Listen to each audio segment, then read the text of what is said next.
Habayatan na lalaki iti tayo mabra binagkong tinabarte kakalugaran na bayat nga isimsimpana tinaikat akadena ti tricycle. Report ni Bridget Mayor.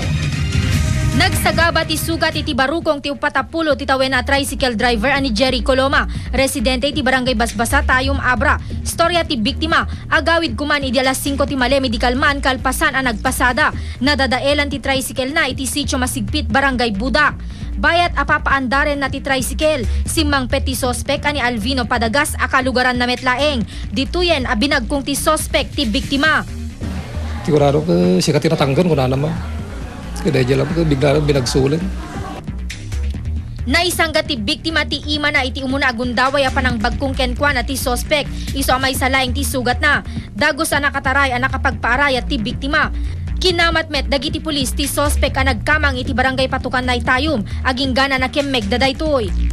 Nabantayo diya talaga concerned citizen nga na tinmulong kada tayo nga nang isuro nga dahil sospek nakasakay diya motor ng paapanta na banggem. Saan pa'y ang madeterminar ti pulisyano adanaon uneg rason tinang bagkungan ti sospek iti biktima. Ngemit investigasyon, nakainom ti sospek ken kinarit na nga imuna ti biktima. Hantayo pa lang ma-establish no dati previous grudge that may sakad lagi ito ikat residente da iti may isang barangay although separate sitios may isang barangay dita na Basbasa. Addan iti kustodiya ti pulisya ti tayom ti sospek ani Alvino Padagas ken may sagsaganan ti kaso amay pila kontra kenkwana.